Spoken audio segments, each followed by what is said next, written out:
Welcome viewers to CUNY ABC News. I'm your host Felicia McKenzie. Today's top story is on Nadia Sullivan, also known in the media as OctoMom. Back in January 2009, she gave birth to octuplets. Now it's filing bankruptcy after getting a $520 Brazilian haircut within the past 2 weeks. The mother of 14 owes millions to creditors and other organizations and is being investigated after pictures leaked from TMZ showing bad living conditions for her children. We have Jonathan at Brooklyn College to see their opinions of local students. Good evening. This is BBC News. I'm John Serino, and today we're going to interview some people about OctoMom and see what they have to say about the troubling headlines. So, you may have heard or may not have about OctoMom and her recent developments, her situation with bankruptcy and all the allegations. Just want to get a grasp on what people think about the situation. I think that it's ironic for someone who has benefited from their publicity and gained some sort of assets, cash value from whatever 15 minutes of fame she had, spent all the money and then is allowed to file for bankruptcy. But it's one of these situations where it's like, what can you do now? It's serious, man, but I feel bad for the government, man, because they kind of started this, man, I believe, man. They started it and now there's no end in it, man. She's going to keep having kids and y'all going to keep supporting it, so she's going to keep having more, and it's a cycle, man. Well, I know that she said she would do anything for her kids with regards to, like, anything sexual. But before, she had said she wouldn't do porn.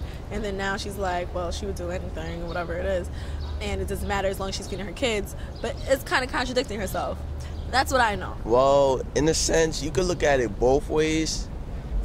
From his standpoint and from the standpoint of that lady, as far as it being immoral in a sense, like having more kids on top of kids just to earn the money. Is she just doing it just to earn the money, or you never really know? Now, how do you feel about the kids of the situation? You know, what do you think should happen, if anything? Do you think they should be allowed to stay with their mother, or do you think action should be taken?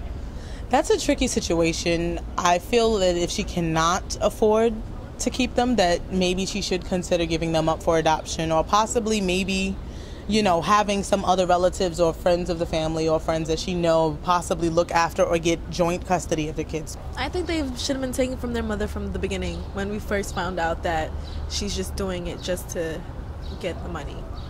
From that point, they should have realized this is not a good mother. Why would you do that? Why would you have children just to get the money? I don't understand.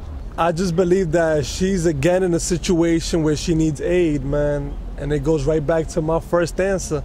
Somebody's gonna have to help. This woman has kids. She's obviously going bankrupt, means she has no money. But I guess that she should start selling things. Start selling the things you don't need and start providing for these kids, you know? It's the best answer I could give, truthfully, you know? So, with that and some of the other information that's floating around about how she's filing for bankruptcy, but yet she has all this money but spending it frivolously on herself, do you think she's in it for the money, or has she been in it for her children? Of course she's in it for the money. Because all of a sudden she comes out of nowhere, again, resurfacing. Clearly she wants interviews, clearly she wants attention, so she can get the money. Now, if you could say one thing to OctoMom, what would your words be? My words to her would be, I hope that you find a solution and a way out of the situation that benefits you, and you are a good example for your children. For CUNY ABC News, I'm John Serino. Back to you in the studio.